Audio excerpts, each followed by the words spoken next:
Welcome to 23 Degrees Sideways. We're out here hiking again. Second hike of the day. Sun's going to go down pretty soon. I am kind of exhausted, which is on purpose. My goal right now is to exhaust myself so I can sleep more easily and not mess around with hunger.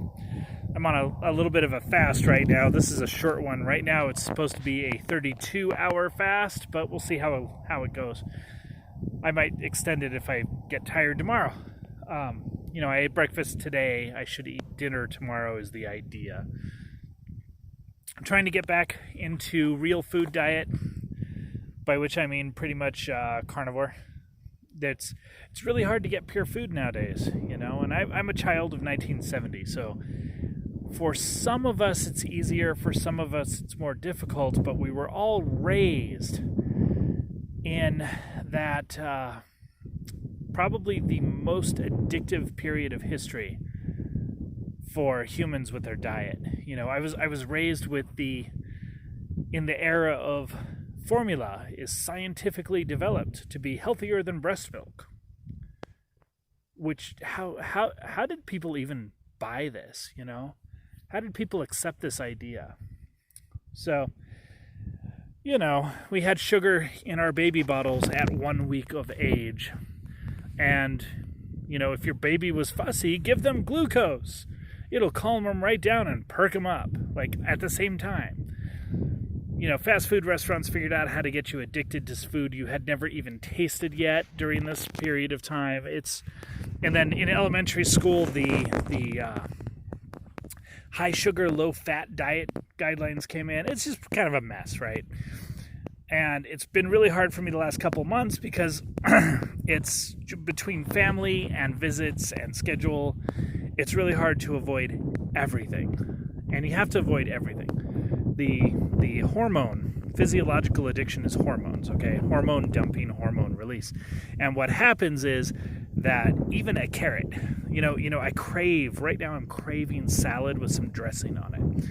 And the dressing, you think, oh, well, oil and vinegar. Oil and vinegar will give you an insulin dump that will make oh man. Oil and vinegar can kill a severe diabetic without insulin, because that vinegar can give you an insulin dump that you would not believe. It's all hormones. Insulin's a hormone. And addiction is driven off of hormones. Physiological, not psychological. Physiological addiction is driven off of hormones. And you can hormone dump. Your body dumps insulin. Your body produces insulin when it gets a taste of something that says, sugar is coming! That's why you can get you can actually get a parasympathetic response from smells. You can taste sugar water, spit it out, and you'll still have an insulin spike. You can taste saccharin water and spit it out, you'll still have an insulin spike. This is real stuff, okay? We know this happens.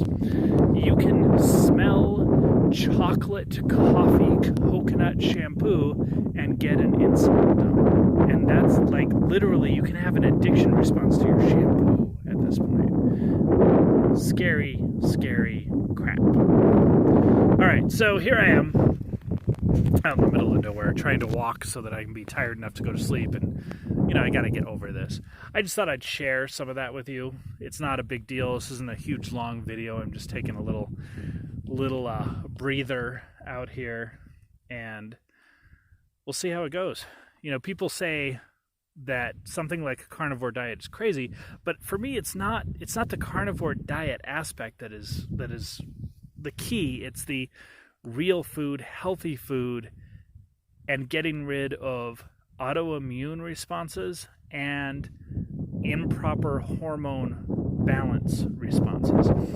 And you might say that you can do that while eating all of the vegetables and all of the fruits, but evidence says otherwise. So whatever, right? I'm going to stick with where I'm at. It worked. It has always worked if I've stuck with it. So I'm just going to stick with it. And we'll see. I have an empty plate tonight.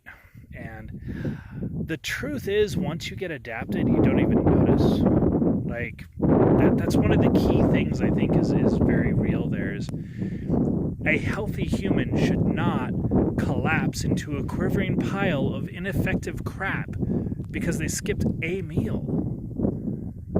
And when I'm fully carnivore adapted, I can skip a meal, I can skip a day, and it's not a big deal. You know, if I skip a day, I'll be hungry, but there's no mood issues. There's no issues. So that's something to think about. And I'm going to leave you with this little view back here. You may or may not be able to really see it. I apologize for the audio quality also because it's a little breezy out here, but there is your alkali dust storm rolling in off the 40-mile desert. I'm going to have to get back home before that hits again. Talk about bad for your lungs. Have a good one.